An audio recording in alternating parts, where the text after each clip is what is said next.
Welcome into That's the Truth. I am your host, J.Gallegos, and I'm excited to share with you today's very special guest. I'm honored to have such an amazing guest on with us every single month who are willing to provide their experience and share with us their personal journey in life and leadership. I find their stories to be very inspiring. So just before I present our special guest today, let me remind you that our goal is to get one step closer in becoming who God has created us to be, so we can be effective and make an impact in every area of our life. I want to say thank you so much if you have already subscribed, if you shared the podcast on social media. I really appreciate the support. It truly means the world to me, and it helps make the podcast more accessible for others. We want to encourage and inspire others with every conversation that we have on this platform. And if you are new with us, we post a new episode bi-weekly, a teaching the first Friday of every month, followed by a guest episode. And today is a very special episode because we get to talk to a very special guest. I'm excited to bring to you a very insightful conversation. I had the opportunity to speak with Joe Amaral. If you don't know who Joe is, he is a very, very special man. He's the author of multiple books like Understanding Jesus, Story in the Skies, Get Off Your Ash, and his most recent book, Jesusly, Embracing the Outcast, the Outsider, and the Overlooked. He's also a pastor, a podcaster. He has served as a television host and co-host for a number of years. Additionally, he is the executive director and founder of Hope for Liberia in West Africa. He and his wife, Karen, reside in Ontario, Canada. In the show description, you'll be able to find all of the links where you can connect with Joe Amaral and where you can find his books. So once again, it's a pleasure to bring to you my conversation with Joe Amaral. Well, hey, Joe, thank you for joining me today. Thank you for jumping on the podcast. We've been looking forward to having you, and we're so excited to have you here with us on That's the Truth. Hey, man, thank you so much for the invitation. You know, I always appreciate the opportunity to share what God is doing, man. So thank you for having me. Yeah, like I said, we've been so excited. And I must say that whenever you accepted the invitation, I was ecstatic. I was very, very excited. And I'm excited for all of them. I'm excited to talk to people, first of all, about Jesus. And especially when someone else is doing an amazing work in the kingdom and to build a kingdom and do it so gracefully, the way that you've done it as well. I get very excited about it. And I've been looking forward to this conversation. And on that note, I remember when you first wrote Understanding Jesus from a cultural perspective, Understanding Jesus, cultural insights into the words and deeds of Christ. And if I'm not mistaken, you wrote that in 2012. And I remember around that time, is that correct? About 2012? 2011. Yeah, really close. 2011. So actually, I found out about the book later on. It was a couple years after the fact because I was getting ready for an Easter message, and it was an Easter Sunday message that I was preparing for, and I was doing some research, and I came across that, and I completely went off tangent, and I started digging into your videos, digging into your work, digging into Understanding Jesus. I was like, oh man, I'm having to start over. I got to start over. Like I'm learning all over again. And I'm like, I had to start that message over again. But I completely fell in love with your work. I completely fell in love with everything that you were doing, all of the facts and all of the history. Awesome. So we're going to dive into that a little bit. You have a new book that just came out, Jesusly, tremendous book, The Act of Being Like Jesus. I have it here with me today. The Act of Being Like Jesus, and the very, very first one. And there were some other works in between those as well. So we're going to get into some of that. But before we do, I want to talk to Joe Amaral. Who was Joe Amaral prior to becoming an author? How did you even begin to writing books? Give us a little bit of the background there. Yeah, Joe Amaral was just your I don't know, typical first generation immigrant kid. You know, my family came to Toronto from Portugal when I was 2 years old. Grew up in a pretty rough part of the city, you know, and a lot of, you know, things come with that kind of a lifestyle, and, you know, was really into the rock and the metal scene, and, you know, wanting to be cool and, you know, doing things that I thought was cool so that I would be accepted. And we were chatting a little bit before we started taping today, how in 1987, I was actually introduced to a Christian, rock band, a concept I'd never heard of before. And there was these guys called Striper in the 80s, Yeah. with long hair and tight pants and dangling cross earrings and metal solos. And I'm like, what in the world is this? And to make a very long story short, I bought their vinyl records and I was reading the lyrics and they just convicted me of my sin. And I gave my heart to Jesus as a 17-year-old, in my bedroom, and that put me on a journey towards serving God. And after I got married, I went to seminary, to Bible college, and pursued a life of pastoring, and did that for many years, and just loving people and serving God. And then the big call came when I went to Israel in 2002, and we'll get into that in a little bit. And everything Right. changed from there. But that's Joe Amaral in a nutshell. Just a regular kid looking, to make his way in this world. And, Jesus got holding me by the scruff of my neck and pulled me into a new direction. And I'm glad to be here today to talk about it. He definitely got your attention, didn't he? He did, Who would man. have thought by the band Striper? That's incredible to me because typically you hear the crazy transformations, and God can do anything, and we Sure. understand that, we acknowledge that. We hear testimonies like, well, I got baptized, I got filled with the Holy Ghost, and from one day to another, like I'm doing this now, and that led me to the next thing. But just being convicted by something like that is completely outside the box. I love it. I love to hear about it. And as you mentioned, you've had some trips to Israel. You over 50? Are we over 50 now? Trips to Almost, Israel? dude. I'm at 48 right now, and I'll Almost. hit 49. I'll hit 50 in January. So almost there. Man, that is definitely a huge milestone. I think I know maybe a handful of people that have gone maybe once or twice, but 48, that is tremendous. And I know that being exposed to the culture, being exposed to the access you've had to the people there, and I know that you have brought so many insights, and of course you include them in your book. Mhm. So, what was it about the first trip? Take me back to the number one. So you're at 48. Let's go back to number one, to that Yeah, first trip to Israel. What was it that inspired you to write books? Did the idea come from there? What was that sure. experience like? How did we get there? Sure. Well, in 2002, I had just, stepped down from the church where I was pastoring. No reason, nothing happened, nothing bad, nothing. Just hey, just felt like it was Right. time to go, and didn't know what to do next. And I had kind of an acquaintance who kept bugging me, saying, "Hey, you need to go to Israel. Like you should go to Israel." I was like, "Well, I don't really have a desire to go," and it was like $5,000.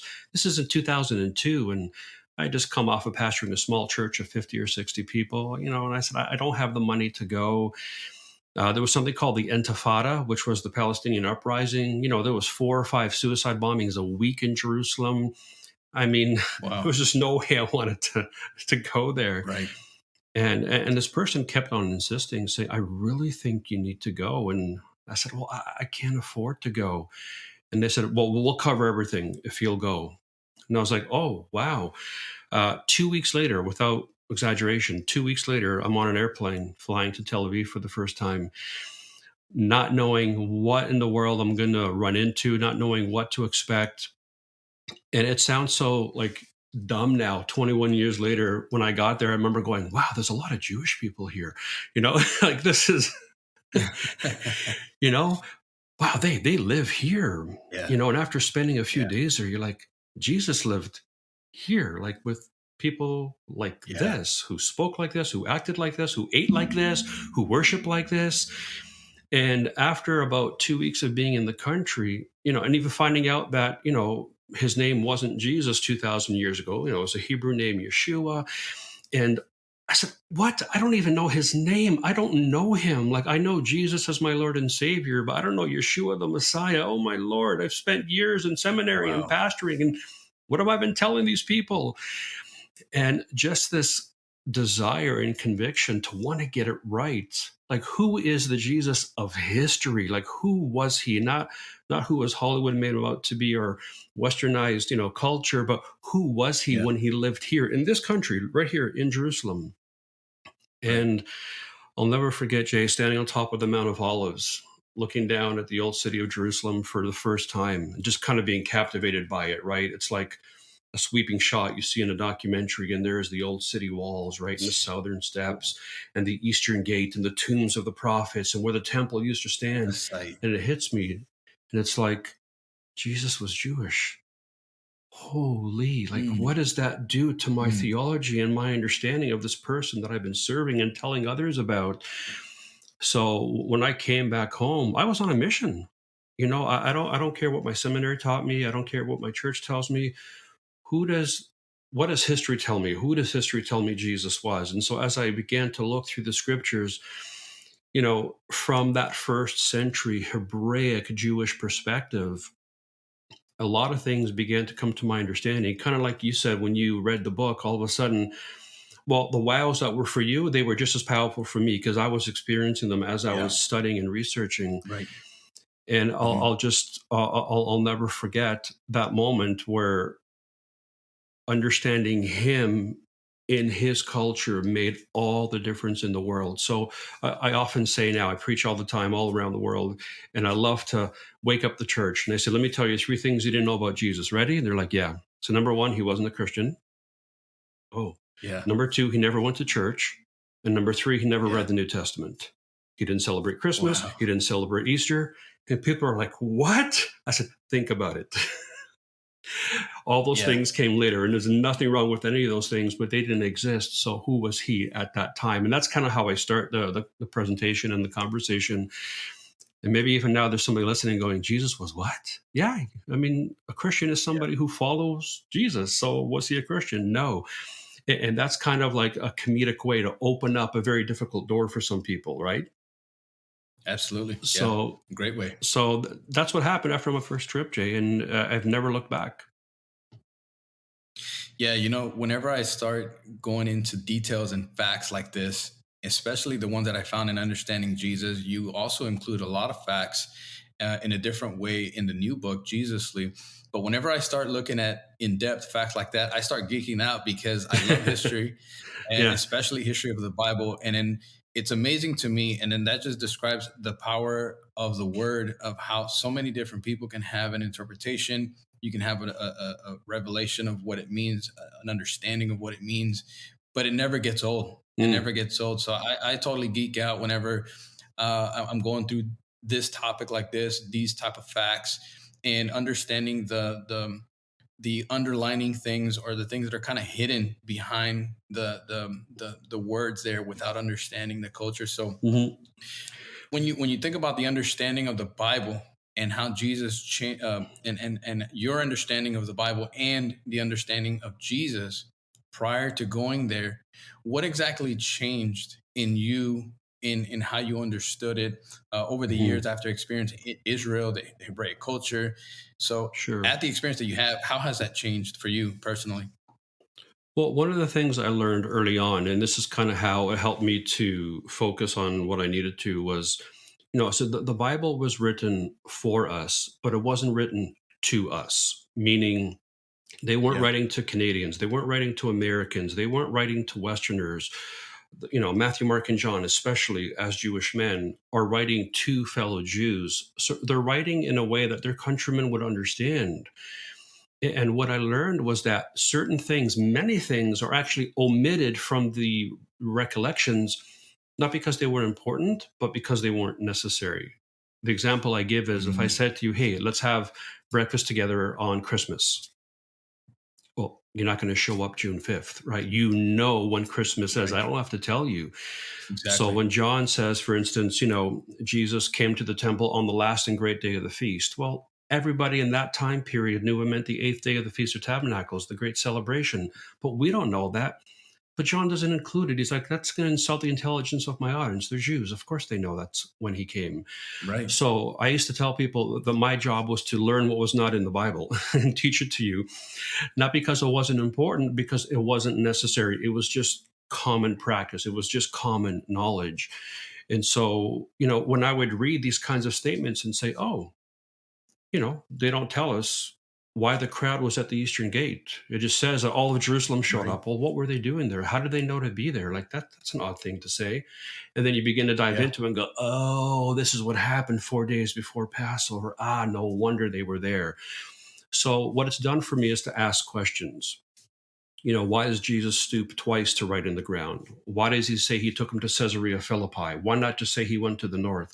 Oh, Caesarea Philippi was a pagan altar. Oh, so understanding what they didn't say was equally important as to what they did say, because there was volumes of information in that. So that's kind of that's how I geek out. Why do they say that? Why don't they say that? And that's where I kind of dig in.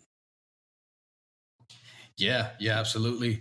So I want to get into the context and culture a little bit. You kind of started uh, touching that line a little bit. So, what exactly, or what has stood out to you the most in how cultural context impacts our understanding of people and of the Bible, and how does that come into play? Mhm. I mean, this huge. We can misinterpret or misunderstand somebody if we don't know their culture. Um, I mean, I think you're younger than I am, and back maybe 20 something years ago, there was a movie called My Big Fat Greek Wedding. I'm sure you've heard of it, right? Yeah, And yeah, it's this crazy movie of the Greeks and the white Americans and how their cultures kind of clash when they come together. And they misunderstood them. They thought they were loud and obnoxious. They thought they were rude because they were quiet. But it's just who you are as people. I don't know what your background is. Mine is Portuguese. What's your background, Jane? yeah. I'm Hispanic. My parents are from Mexico. Yeah, I was born and raised here. Okay, so I'm born in Portugal but raised here. So I would think there'd be some similarities in our culture. Like there's a lot of like familiar things. Yeah. Everybody gets together, lots of food, it's loud and stuff.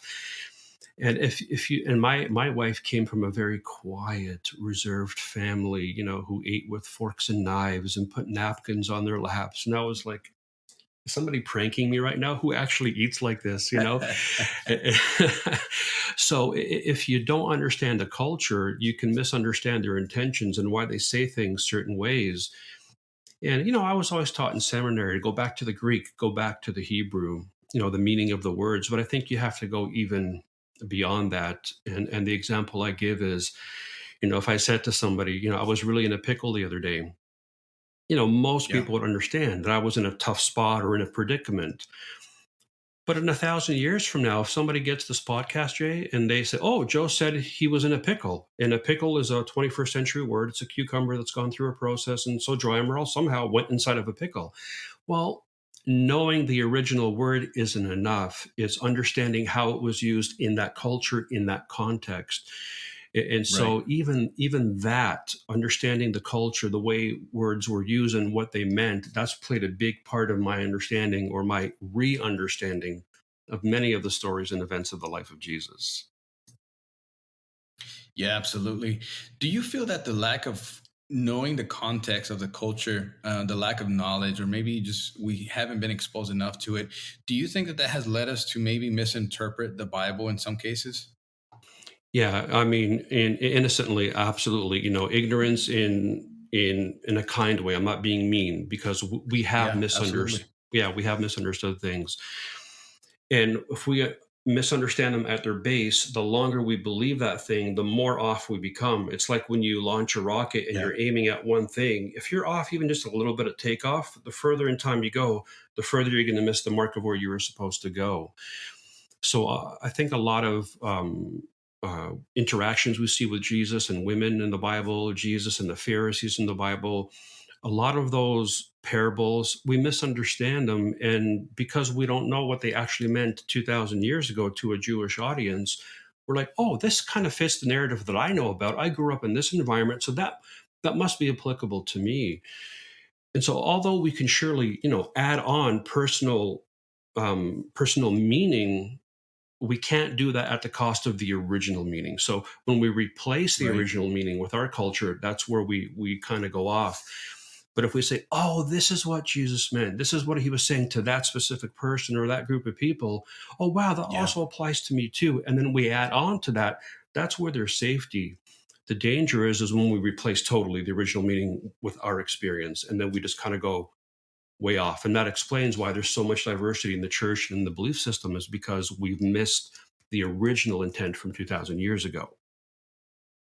Absolutely. And the reason why I wanted to go there is because whenever I first read Understanding Jesus, starting there, Mm. there was a lot of things that I came across that were like, wait a minute, I was taught different. I was told different. So then I started digging in.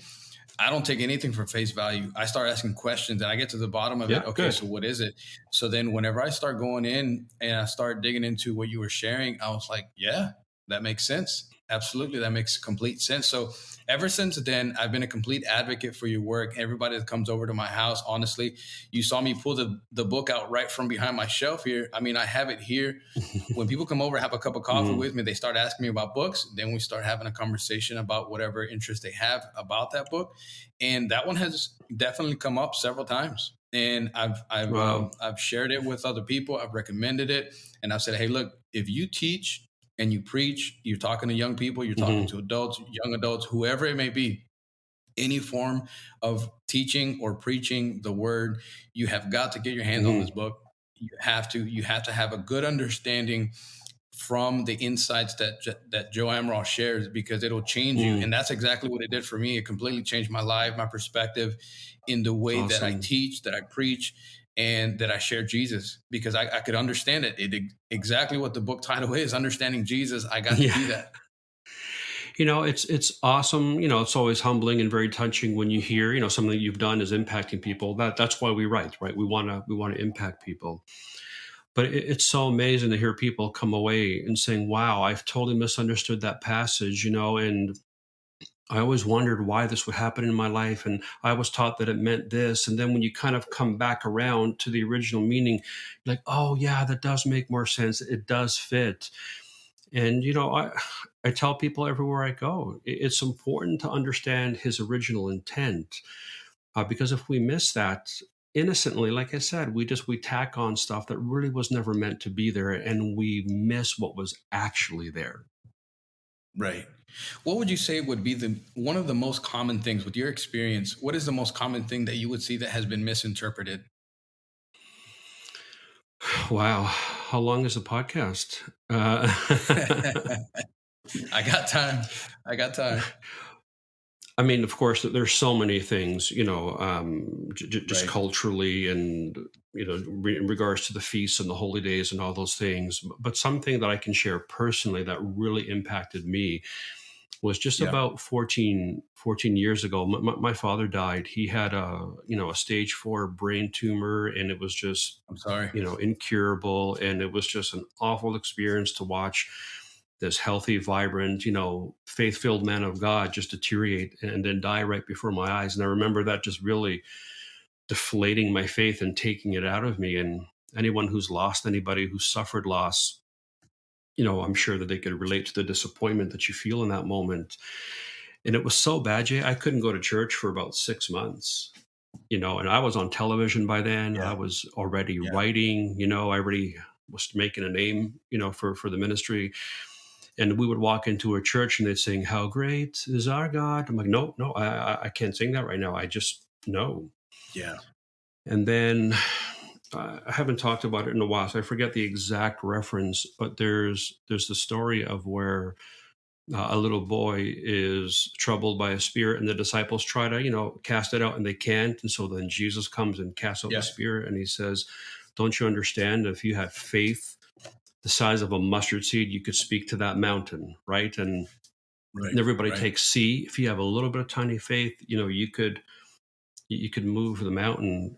And so after 6 months of not being able to preach, I finally decided to go back on the road. In my very first church, I shared with the pastor over dinner that my dad had died of cancer. And the guy looked at me and he quotes that verse and he says, "Oh, if your father had a little more faith, he'd still be alive today."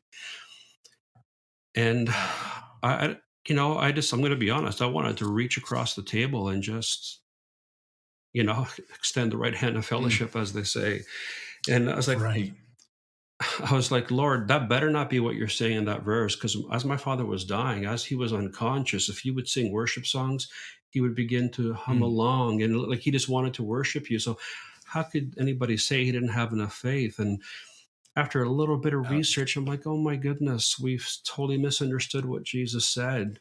Because when you go back to There it is. Hebrew and Aramaic, he doesn't say if you have faith the size of a mustard seed. Because if he was referring to size, there's smaller seeds, right? There's a poppy seed, there's a sesame seed. Yeah. So why did he pick a Right. mustard seed if it's not the smallest of all the seeds that were available to them? The Aramaic says that he said, if you have faith that lives like a grain of mustard seed. And I began to research what that meant. And a mustard seed is part of the weed family. And it grows everywhere. You could just scatter it to the wind. It'll land amongst big boulders. And I've seen these even in Israel. You'll see boulders, Jay, that have actually moved because the mustard seed is so tenacious and so strong. It'll literally move a mountain out of its way. And I said, that's what he meant. It's not the size of your faith that determines the miracle or the outcome. And say, Lord, I'm just going to have faith in you no matter what mountain or rock gets thrown on me. I'm just going to grow, and whatever happens, happens, but I'm not going to lose my That's faith it. in you. And That's it. dude, that set me free, because I've had so many people at my meetings come up to me and say, my spouse died or my child died, and people told me it was because I didn't have enough faith, and so I broke the cycle around them and allowed the enemy to come in. And I'm like, and then they've been carrying the guilt or the burden of that loved one being gone, and they said, hearing this has set me free today. And this is the beauty of studying the cultural roots of Jesus' life. Like, it doesn't make you any more saved. It doesn't give you any more brownie points in heaven. The story's still the story. It just gives you more understanding. And in Yeah. my experience, it gives you proper understanding so that you can live out a life of faith and service to God. So that would be a personal, example that I would share with you. Thank you for sharing that and being very open and vulnerable with that. And first of all, I must say, I'm sorry that you were told that. I'm sorry that you had Yeah. to experience that. And I have a feeling that you're probably not the only one that has ever gone through an experience No. like that. And that just proves the point of how important it is to really understand the word, to interpret the word the way that it should be, and with as much knowledge as we can and as much background and history as we possibly can.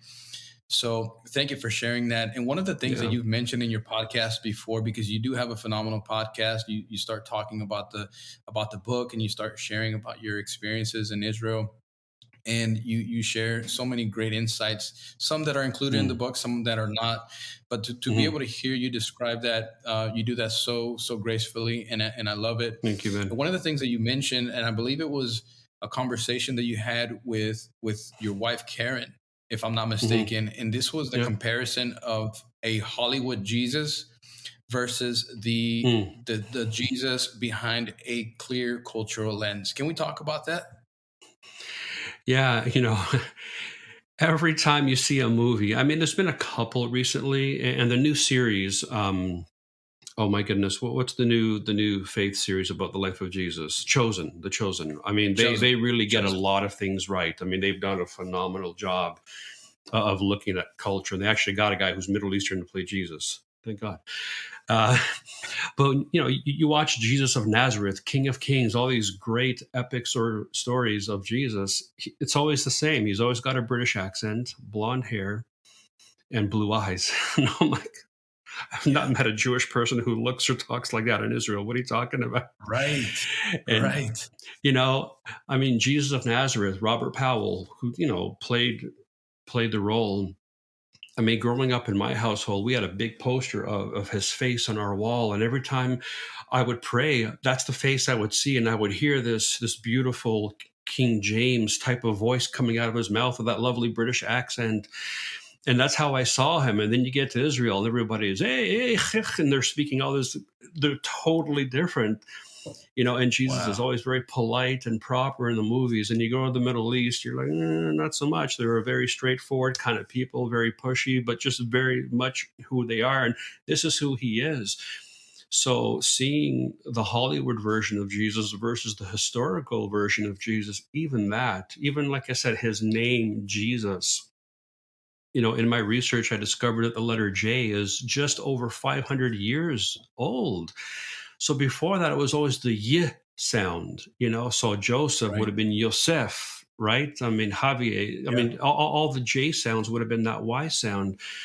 So up until 500 years ago, everybody called him Yeshua. But then in the last 500 years, we've made this switch. And again, it's been slow, but we've been drifting away from who he was, who he historically was. And over time, his teaching, we got a little bit further away from that.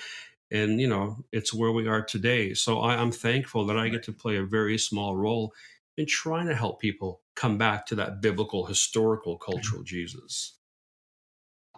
Yeah, and that's great, and I love how you break that down because it's very easy to understand, and you put a very practical comparison versus what's actually true, and that's something that people can relate. And it's like, okay, well, this is where I get it wrong, and this is what it actually is, and then that alone just simply opens up your eyes to really asking more questions and to being Hmm. receptive of what's to come. So I want to talk about Jesus Lee, the new book. Mm, Phenomenal book. I read it and thank you, I man. just couldn't stop highlighting. I couldn't stop Ah, highlighting, and it's very easy to read because it's very yeah, conversational, very and much. I think That's he did that intentional. Yeah, intentionally, right? totally. So It's Joe and Jay sitting at a table having a coffee together. I'm like, dude, check out what I learned, and that's kind of the tone yeah, of the writing. It's not very professional, but I don't care. I want you to get it. I'm not here to impress you. I'm here to inform you. So I'm glad you picked up on that because that was very much on purpose. yeah, absolutely, and you could just easily share it with anyone, and it's very easy to read. So whoever is listening, our audience, I want them to go out and get a copy first of all, and they can go out and experience all of your works. They can pick up Understanding Jesus. I would say start there, but definitely work your way into Jesus Lee, and Hmm, then we're going to talk about some of those other book options that you've written. So about Jesus Lee, the new book, and your writing style is something that I can relate to because good. even though I haven't written a book, I do like writing. I have written some blog posts and I have Hmm, put together, obviously, so many sermons over the years and so many messages over the years. So when I can't really start a message until I really have a title narrowed down. Most of the time, I start there and I work my interesting. way down, even though I know where I want to go, even though where I Hmm. feel the Spirit is leading me. I start with the title. So let's start with the title, Jesus Lee. Where did that start? Yeah. Well, first of all, I want to say that that's hilarious because I'm the exact same way.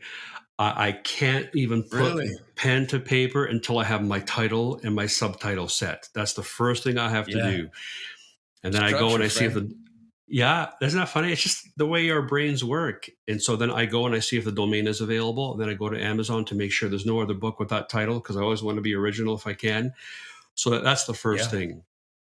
So I've been writing this book actually all throughout COVID. I wrote it twice before and I scrapped the projects. I'm like, nah, that's too, I'm trying to impress. I'm trying to be someone I'm not. I don't talk like that. Why would I Wow. write like that? I actually scrapped it twice. I was so disappointed with what I'd written. Really? Yeah. And then in January of this year, 23, my wife and I were in Jerusalem. It was our first time back after COVID. And we were, just going around and getting reacquainted with the country after 3 years of being gone. And I started to write about, like, I closed my eyes and you could hear the traffic and the sounds of Jerusalem, and you could hear the Hebrew and the falafels being sold and the market raging and all that stuff. I'm starting to get inspired. And so I wrote down the introduction and that was it. Then I got back home and I said, you know what? I really want to talk about what does it mean to be like him. I've already written about, who he was and, what he actually said and what he meant. But what did he actually do? How did he treat people that he encountered? How did he engage with Yeah. those who would see, things completely opposite from him? Because my experience, I can't speak for you, is during COVID, I saw things online that Christians were posting. I said, "Oh, don't tell people you're a Christian. Don't say that. No, like that's not who he was. He never would have treated someone like that. I don't care who you think they are or what you believe about their life or this or that." And I remember being almost ashamed and hurt, like, "Oh Lord, I'm so sorry that we're misrepresenting you. I wish the people that Wow. we, including myself, would just, treat people the way you did." And so when I thought about writing a book about what it meant to be more like him, you're trying to come up with all these cool, catchy titles. And, my wife Yeah. took me back to our son when he was 7 years old. And we were sitting around the table talking about this kind of a thing. And He didn't know what it meant to be Christ-like and to, emulate his behavior. His little 7-year-old brain said, "Daddy, people need to be more Jesusly," you know? And Wow. that stuck in our family for the last, what, 18, 19 years. And we would joke with each Yeah. other. Somebody cut you off in traffic and was that Jesusly? That was kind of our little Yeah. inside joke. And so as we were talking about titles, we're like, well, it's got to be Jesusly. And of course, didn't exist anywhere on Amazon, that word. Google says, "Are you trying to write this?" I said, "No, I mean Jesusly." And when I Yeah. No, was this is what I dictating the mean. book, it's Yeah. hilarious, dude. Microsoft Word thought that Jesus was Asian. Let me tell you why. What? Every time I would say Jesusly, it would spell Jesus, and then Lee, like Jesus Lee. Oh, wow. No matter how many times I hit autocorrect. And You had to so, teach autocorrect how to really spell it. and it wouldn't, it kept saying Jesus Lee, like he was first name and last name. It was the funniest thing. I'd have to go back and Wow, change it that's like funny. hundreds of times throughout the manuscript. But, but yeah, so just that idea of being like him and then breaking it down into these three major Right. people groups. So how did he treat people that we would say, oh, these are outcasts. We shouldn't be near them because of their lifestyle. And then we have all these outsiders, the Romans, they came from in, we shouldn't accept them. And then the overlooked were the women of the Bible. They were so overlooked in their culture, and historically, they have been overlooked. So how did Jesus treat these main three people groups? And I would write with tears in my eyes because I would see how he treated them. And then I would look at how we were treating people groups and say, God, it's not what you Yeah. told us to do. That's not what you modeled for us. I don't have to agree with you to love you. I can love you and still be in disagreement with you. And so just kind of coming to that realization, and that's the intent behind the title of the book, is to be more like Jesus. Yeah, that's phenomenal, and I love that. And it jumped out of me. It jumped out to me right away. And Mm. as I mentioned earlier in the conversation, I had gotten disconnected from your work, not by intention, but just because after I read Understanding Jesus, then obviously some months went by, some time went Hmm. by before you wrote your next book, and I never went back to follow up on the next book that you wrote. So then, whenever I was out and about, just minding my own business, and all of a sudden I felt your name come into my heart, Whoa. and I said, "What is Joe Amaral up to right now?" This is years later. I came across Understanding Jesus 12, let's see, 13, 14, about 2015, if I'm not mistaken. It Oh was wow. about 3 years Okay. after.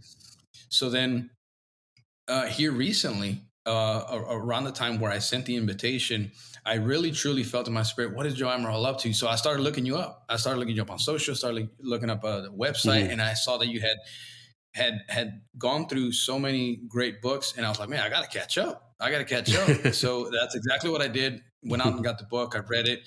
So that's how we ended up here. And true Okay. story, true story. So I It's know for a amazing. fact that this is Amazing. going to bless somebody. So I say that only to say this, that whenever I was reading the book and I had taken my time to prepare for this conversation for this day. Hmm. So my son, just the other night, I was wrapping up some last bit details, and my son sees me reading. He's like, "What you reading?" And he's always asking me. He's like, "What you reading?" And I said, "Well, this book, it's called Jesusly, and it's about embracing the outcast, the outsider, and the overlooked." I made it very simple. He's 11. He's 11. So, and Okay. he goes, "Huh." Yeah. So he just kind of, I saw that huh moment in him, that thinking moment, and I just kind of waited. Yeah. So he goes, whenever you say that, whenever you said outcast and outsider, he goes, "You want to know what the first thing that came to my mind?" I was like, "What's that?" And he said the 10 lepers. And I was Mm. like, "Okay." I said, "What about it?" So he started talking about it, and that just kind of like, he knew so much more about that than I realized that he knew about it. That's So that awesome. made me feel really, really good. But the 10 lepers, that would be exactly an exact example of what Yeah. you're writing about, isn't it? Totally. I mean, they were outcasts. So they were Jews by birth and by heritage, but they were still outcasts because of something they had, even something they couldn't help. Like, listen, this is who Yeah. we are. We were born with this, or we contracted it when we were young. We can't get rid of it. And what's interesting in that passage is that, he heals, 10 lepers, and he says, go show yourselves to the priest. And only one comes back. And the scripture is very careful and says that he was a Samaritan. Yeah. So he's an outcast and an outsider all in one. It just shows you, like, Jesus doesn't care about what society labels you or even how you label yourself. He goes, I see you. I know you. You can Yeah. say whatever you want, who you are and what you are, but I know who you are. I made you and I love you. I love the person that's in there. Yeah.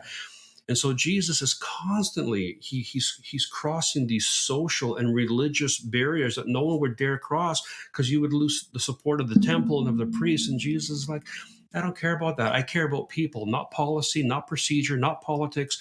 I care about people. And Right. that's what, I try to get across in the book. Yes, you need policies, you need all those things, but it's people first. And the moment you start putting policies and procedures over people, you've crossed over into Phariseeism, and you need to take your foot off the gas and kind of reassess, what and why you're doing what you're doing. Yeah, and you do that so phenomenally. You communicate that exactly and to the T. And I believe it was T.D. Jakes that I heard say, if Jesus would walk into one of our churches, he wouldn't recognize it. And in Hmm. some churches, he wouldn't be allowed because he had a beard. I mean, what does that say of us and who we're really following? He had a beard. He hung out with most likely prostitutes and tax collectors and cheaters. And, he said they're going to say the Son of Man was a glutton and a drunk. Well, that tells you about the crowd he hung out with. But he said, guys, I'm glad you're well, but I came for the sick. I came for the dying. And you guys can judge me and you can do your thing, but I'm just going to go ahead and sit down with these people and share the love of God with them. And it's a wonderful example. We don't judge our friends who, maybe think a little more righteous of themselves. I don't judge them. We don't put them down. We say, just don't stop Right. me from loving people the way Jesus loved people. And so Yeah. that's kind of the heart behind the book. Absolutely. And in some cases, I mean, Jesus didn't know anything about men's ministry or men's department, the women's ministry, the young adults group. He didn't know anything about any of that. So that's really what the reference Yeah. stands next to. So, and that's absolutely true. So when you put the first book, Understanding Jesus, next to Jesusly, the newest one, what changed? Because you mentioned something about that in the new Hmm. one, that there is some differences, even though it's very factual. It's Yeah. filled and riddled with so much history and so many facts. Hmm. So explain to us a little bit about the differences in your point of view from writing, and what was Sure. that, and what changed. Well, I mean, I changed. That first book was in 2000. I started writing it back in 2008, believe it or not, and I started collecting data for it. Wow. It wasn't until 2011 that we actually, it got published. And so, I mean, we're talking like a long time ago. And the Joe Amaral of 2008 and the Joe Amaral of 2023 are different people. So I've grown. My approach to people, my approach to ministry. And I would say the main difference is, although Jesusly has information in it, like you're saying, there's still a lot of cultural background, and there is that. It's got more of a pastoral heart behind this one. It's like, okay, you have all this Mm, information, that's great, but what are you supposed to do with it? How does that change the way you treat people? How does that change the way you see God? If it's just information and there's no transformation, then I fail as an author. Yes, I want to inform you, mm, but I want to inspire you to model his behavior, that's it. to go after people who feel unseen and go, I see you. Like I said, Right. people have this thing, you have to agree. No, it's not about agreeing. It's about seeing people, taking them where they're at, building a relationship and a foundation that then gives me the privilege to be able to maybe poke a little further and have a deeper conversation. So I'd say the main difference is that it's not just information, it's just more pastoral. Okay, now you know this, go out and live that life. Go out and treat people the Yeah. way that Jesus treated. That would be the big difference in my opinion. And I know from writing that you can take a point of view from so many different options, and you've taken a Mhm. stance behind Luke. Yeah. Why is it specifically behind Luke that was so important that we needed to Mhm. hear from his point of view? Yeah. Well, Luke is people don't consider this sometimes. Like Luke is a Gentile. In fact, he's the only Gentile Right. author that we know of. So Matthew, Mark, and John are Jews writing to fellow Jews. So it's like I said earlier, there's things they don't include in their gospel because they don't have to. Like the people of the time already would have understood and what to expect in a Messiah and all this kind of Right. stuff. So there's stories, Yep. miracles they don't even include because he knows, oh, if you saw Jesus do that, you know he's the Messiah. But Luke says, hey, we don't know any of that on this side of the fence. Hang on a second. So Luke records stories that no one else records. And it's fascinating, Jay, as you start to look at his writing Right. style. You know, a simple story like the tax collector Zacchaeus, such a transformative story of this man who's a tax collector and repents. And Jesus says, today salvation has come to his house. But that Right. guy's an outside. He's an outcast. He's a Jewish man who's supporting the Roman regime that are stealing from the people and are beating on them and forcing a new religion down their throats. And so the other guys don't include it because it's talking about somebody who's an outcast. Right. And Luke is the one who tells us about John's mother, Elizabeth. Nobody else does. Why? Because she's a woman. And so she's ranking lower on the social status of those times. And so they don't want to hear that. But Luke comes from the Greek background where women are, almost given equality. So he writes stories that no one else writes. And he Right. writes as a Gentile. So it speaks to you, it speaks to me, somebody who's non-Jewish. And so like even the thief on the cross, the other writers Right. say that Jesus was crucified between two thieves, but Luke's the only one who records the conversation. Here's this man at the Interesting. end of his life, and the day before Barabbas, who leads this insurrection, he's sentenced to die, and they release him instead of Jesus.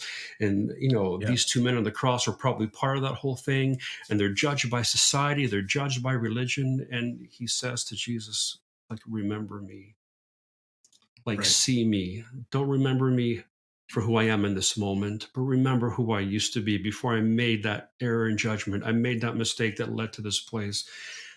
And only Luke records that. And Jesus says, I'm going to be seeing a lot of you. In fact, starting today, Yeah. we're going to spend eternity together. Oh, and I just want to What a weep beautiful as I, moment. you're right. It's just so Yeah. precious and intimate. And Luke's the only one who records it because this guy is an outcast. We don't want to hear the story of an outcast being redeemed. We want to hear about the Pharisees and the righteous. But Luke says, no, he's a Messiah for everybody, not just for one people group. He's beyond that now. The gospel is for everyone.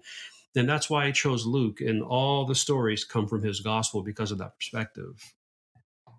Man, that's interesting, and I'm fascinated by that. And one of the things that you mentioned also is that Paul was actually, I take that back. I understood that Paul was one of the ones that wrote more of the New Testament, but then actually you Mm. point out the fact that this was not necessarily true. So, who in fact has the edge here? Yeah, Luke, like Paul, bar none, writes way more books than anybody else, but they're short letters. Right. But when you take the Gospel of Luke and then the account of Acts in terms of sheer volume, Luke emerges as the winner, and that surprises people Well, because everybody thinks it's Paul it does. because he wrote so many. But they Yeah. were shorter, like just individual letters to churches and to people, as where Luke does this sweeping, historical account in the book of Acts. So he's the winner. That is definitely a an interesting fact and a good nugget to hang on to, along with so many others. So one There of you the go. things that you mentioned and you do so well is that talking about the outcasts, the outsiders, and treating people and overlooking people and Hmm. overlooking others. It seemed to be the norm in early Hebraic culture. It seemed to be just everyday Hmm. life. So during your research, and what were some of the similarities? What similarities did you find versus our culture today versus how they did that and how we do that now, even still? Yeah, that people are still people. we're Yeah. still we're still selfish. We're still very clicky. We like to be around people who think like us, who look like us, who act like us, who choose like us, who vote like us, who eat like us. We've not changed very much. We have more technology and we have newer things, but at the very core, we're still we're still very similar. That desire to judge anyone who doesn't look like or sound like me. And especially if they don't believe like me, I don't know that we can be friends. And we may not send them to an island Yeah. like they used to back then. We may not like draw a line and say you stand on that side, but we do it in society, don't we? We do it in politics, we do it in culture, and we even do it in the church. We do it in religion. And so I don't think people have changed very much at all. If Jesus came Yeah. today, the people would look different, but he'd still go after those who were outcasts and outsiders and those who were overlooked. And I think we know Absolutely. what communities fit into those categories. Yeah. As you were mentioning that, I thought of an interesting um, experience that I had. It was on a Sunday Mm, afternoon. It was Sunday evening. I had preached that morning, and I made it home. It was at the end of the day. I was kind of unwinding. I was watching actually some Sunday night football, and I received a phone call. And that phone call is just completely unexpected. So mm, on the other side was a lot of questions that I did not expect, and that just kind of led to, as the conversation progressed, he told me, he's like, you know what I realized is that Judas ate too. Judas was at the mhm, table also, and Judas was with Jesus also. And I mhm, was like, that's exactly right. And I was like, you know what? I said, he got his feet washed also. mhm. And in that That's good. conversation just completely became very, very vulnerable, very transparent. And I felt that person be very, very convicted in that moment, and began to Mm, cry, and began to get very emotional, and get touched by God's presence, and then just really be convicted beautiful. by Yeah. the way that we are, and by the way that the Bible says to be more Jesusly in the way that you put it in the book. Mhm. So what could be one of those things that we that help us to become more Jesusly, and what does that look like today going forward?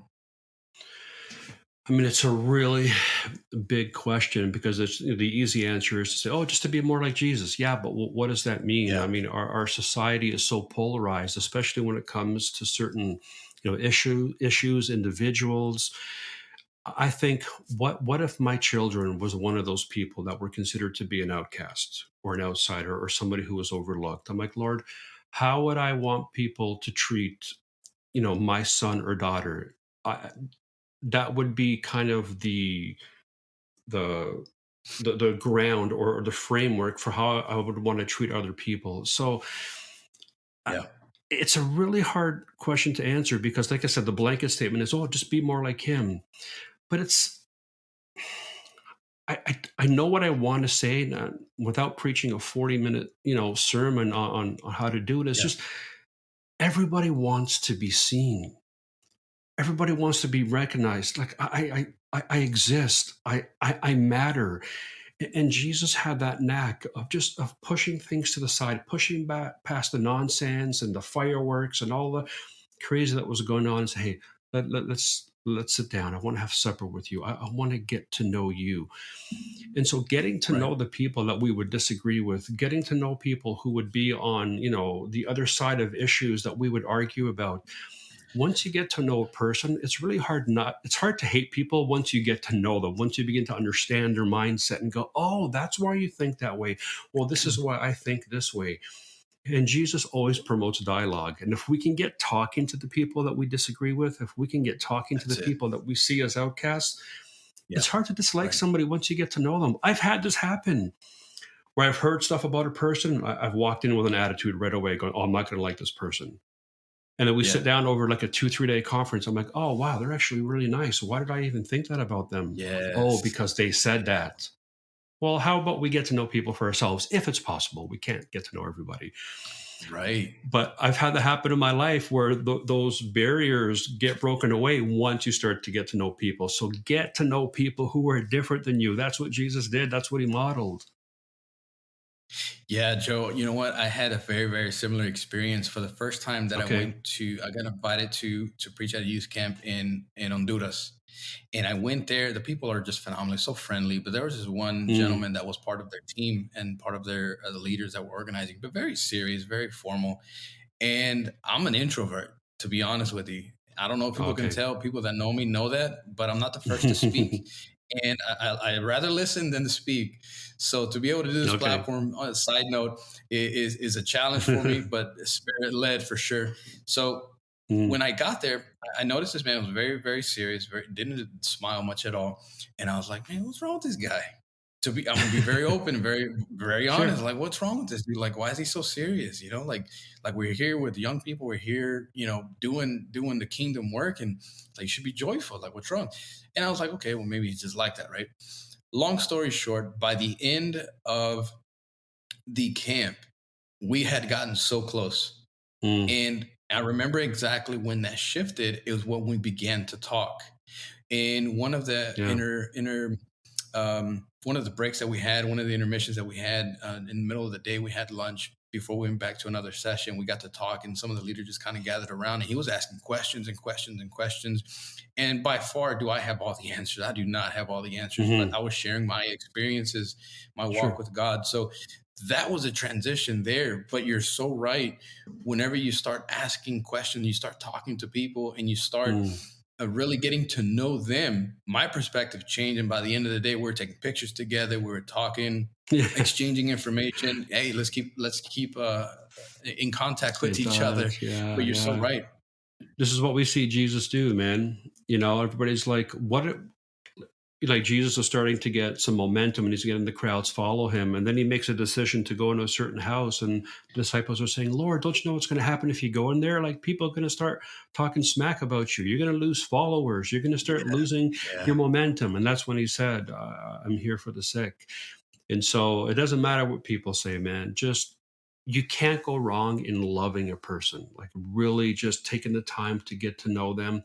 At the end of the day, you still might not agree on everything, but they'll say, wow, that Jay guy, that Joe guy, he actually listened to me. He sat down with me. And that hits with people more than we think it does. You're so right. You're so right. And that's something that I'm still continuing learning to do.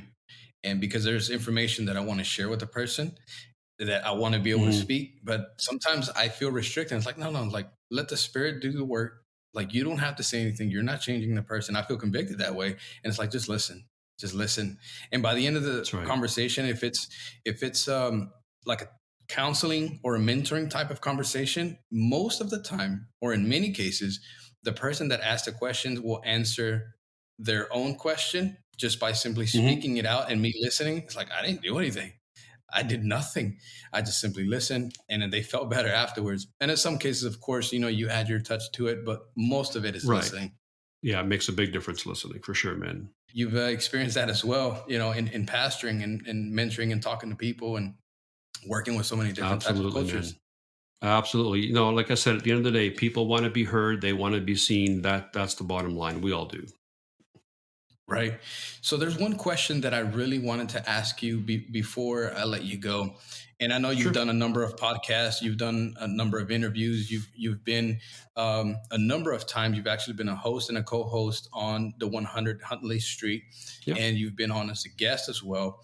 So at the end, we'll share some links where people can find that, and we'll put that in the description where people can actually link to you and all the work and everything Sure. that you're involved in. But one of the things that I really wanted to ask was, what question would you like to be asked, or what is it that you haven't been asked regarding your books, your research, that no one has asked you before, that you said, I'd like to go there, I'd like to share that? Hmm.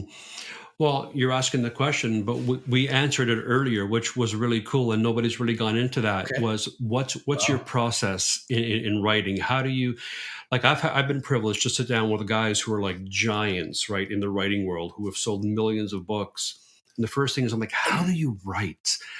Like, how do you take this idea you have in here and you transform it into 40, 50, 60,000 words? Like, how do you know where to put the words and how does it all make sense to you? So I love hearing about authors' processes, whether it's written word, musicians, like, I travel with Striper in different bands. Like, when you wrote that song, how did you know it was going to be a hit? How did you put that together? So I love being Right. asked about the process, and no one's ever done that. And we did that. So you answered your own question before you even asked it. That's how good you are. Well, well, thank you for that. And that's pretty awesome. And that's actually the first time that Mhm. I've, had that happen. But I love that. So Cool. along with that, you've Cool. had so many visits to Israel, and I know that it's probably hard to remember all of them. Maybe you do. 50, nearly 50, about 48. You Yeah. mentioned Hmm. visits to Israel. If I'm not mistaken, it's over 10,000 hours of research. Yeah. Is that Yeah. correct? Over 10,000 hours Yeah. of 10 research hours and into 20 the work years. that you. Yeah. Yeah. Wow, that is tremendous.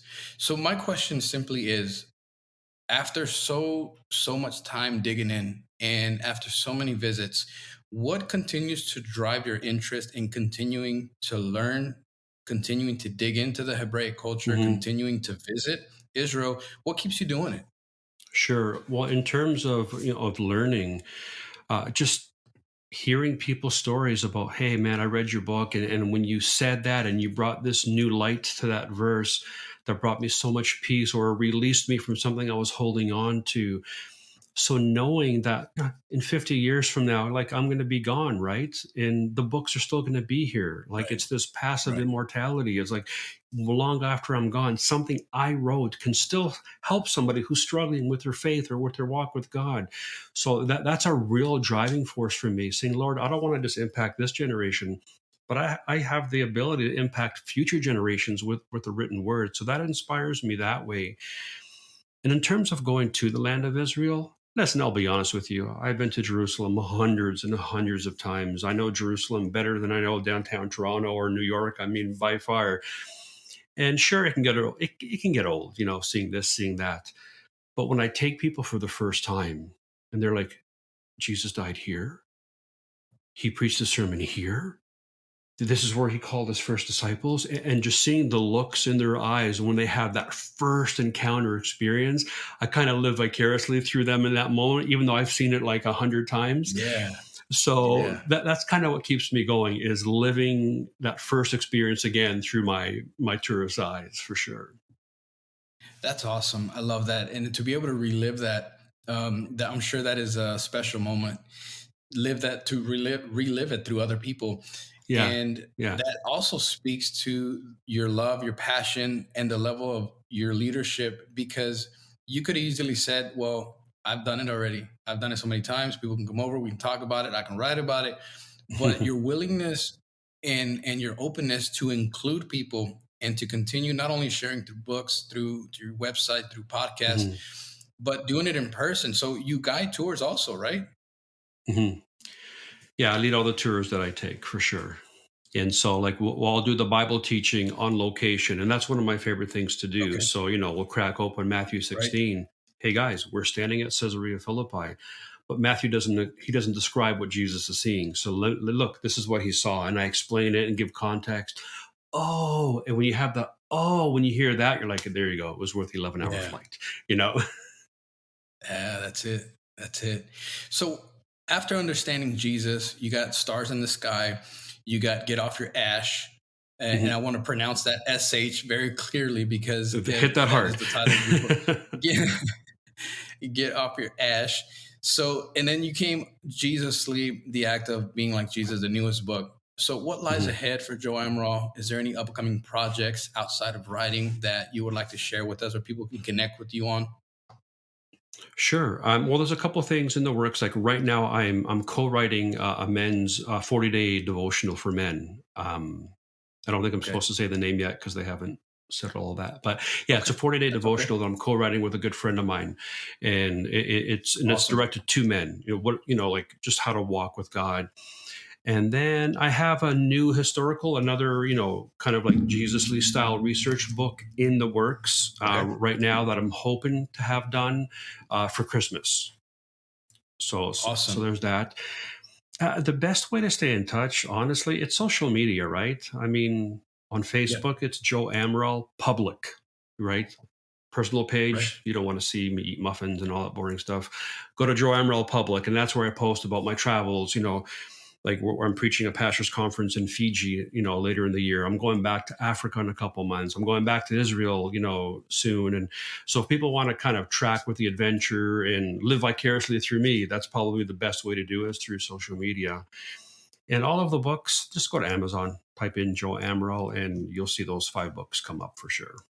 We're definitely going to put a link to your website in the description in the show notes, and we're going to put Thank you. links to the Amazon links so people can go out and buy the book. And I would really, really encourage you. You have to have this book. Like I said, if you teach and you preach, this is just a staple. It's a must-have. That would be my Mm, description of the book. It's a must-have, especially if you teach, you preach, you share the mm, word. If you're doing Bible studies, if you're sharing anything about Jesus, you have got to get these books, and it's that important. And like I said, and it's almost cliche to say it's life changing, but it was life changing. So you're also involved with tours, and on your website, people can sign up and people can purchase mhm. tours with you. Is that correct? To Israel, Yeah. guided by you. Yeah. So in 24, so this year's full. In 2024, I have 4 tours going to Israel. I think right now the most space is in January. In February, I'm taking 92 fans of Striper and the whole band to the Holy What? Land, dude. Yeah, yeah, What? yeah. It's the first time none of That's them have ever been crazy. to Israel. They're pumped to go. So we're taking the whole band, their spouses, and 90 something fans. We're all going to go over. But yeah, if you go to the link below to the Joe Amaral page and click on tours, there's 4, and you can fly in from anywhere in the world and just meet us, at the airport in Tel Aviv and join the tour. You don't have to come through Toronto. And then in 25, we're also doing some other interesting, themed tours as well, and there'll be a little more information about that. But I lead all the tours. You have to have a tour guide. That's the law in Israel for insurance purposes, and they'll give you all the history and the geography, but then they'll stand aside and let me come in with the Bible and do all the actual Hebraic roots teaching. And so people will get that for sure. Man, that is awesome to be able to see all of that. Post about that on social and your stories, and I'm Oh, definitely yeah. going to be keep in touch with you there and keeping tabs and experiencing it through their point of view and what you share. So one of the things that you're also involved with is Liberia. So Liberia. Hope for Yep. Liberia. So what is it Yep. exactly about, and how can others support there? Yeah. So most times I get asked, I said, why do you have an American flag in the background? Right. That's what everybody asks me. It's not Okay. a U.S. flag. It's the flag of Liberia. And Liberia was founded by freed slaves from the U.S. after the Civil War, and they went back to Africa. So there's a big connection with Liberia and the U.S. because of its history. The real short version is that in April of 2019, I was invited by a pastor to go speak there, and he really wasn't selling it. It's a post Civil War country, filled with corruption and no infrastructure, and it's dangerous, and there's no running water or electricity. It's really just like a post kind of a war zone country. And the worse he made it sound, the more I wanted to go. I just kind of wanted to go see what this place was like. And like I said, to make a very long story short, God just broke my heart for the nation. Seeing poverty on Facebook is one thing or on YouTube, but standing in the middle of Yeah. it, living it, Yeah. breathing it in, tasting it's an entire different experience. And I said, God, we got to do something for this nation, for these people. They're living without hope. And so Hope for Liberia was born out of this desire to bring hope, first and foremost through the gospel, because that's what brings hope to people in this life and the one to come. But then in a very practical way, what does it mean to bring hope to people? I've also said that people's ears don't work as well when their stomachs are empty because they can't focus on what Right. you're saying. Jesus loves you, but he's letting you starve. Well, how does that work? We Right. fill their stomachs, we give them food, we give them music, we have a wonderful time, and then we're able to share the gospel with them. So Hope for Liberia is, we believe in education. We have a 30-acre farm that we're growing, rice and corn and all kinds of stuff to feed the people locally, and just so they can be sustainable. We have a 5-acre piece of property that we built a brand new community, the community of hope. We built a Right. church, we have a school with 300 kids, and right now as we speak, we're just getting ready to finish off our orphanage in the community. um, uh, 50% of women in the country die from childbirth, so there's a lot of orphans, there's a lot of really, really difficult situations. And so Hope for Liberia is stepping up to build this orphanage to take in as many kids as we can. And people can go to hopeforliberia.com and they can learn more about, what we're doing and how they can get involved if they choose to. Yeah, thank you for sharing that. And we're also going to link to that in the description where people can find that easily and connect with you as well. And just Thank before I you. let you go, I must say that the ending of the book of Jesus Lee, the very, very ending, and it's actually Mm, the conclusion, the closing remarks, the conclusion of the book is worth the entire thing. And I must say that I got very emotional towards the end, mm, very, very emotional. I finished the book and I had to just stop for a minute and just think. I was so convicted, first of all, personally, mm, of really honoring God the way that you explain in the book to do so, the way you lead us to do it in the book. Obviously, we follow the Bible, we follow, everything that the word says, but the way that you describe and you close this book out made me very, very emotional.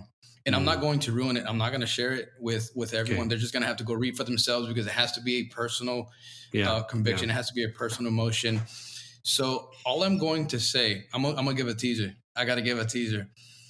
First Corinthians chapter 13 and verse 1 has a completely different meaning. And then there's another scripture that I'm not going to share. They're just going to have to go and get the book, but it's in Matthew that you share to close out the book, and it just kind of just put the final stamp Mm, yeah.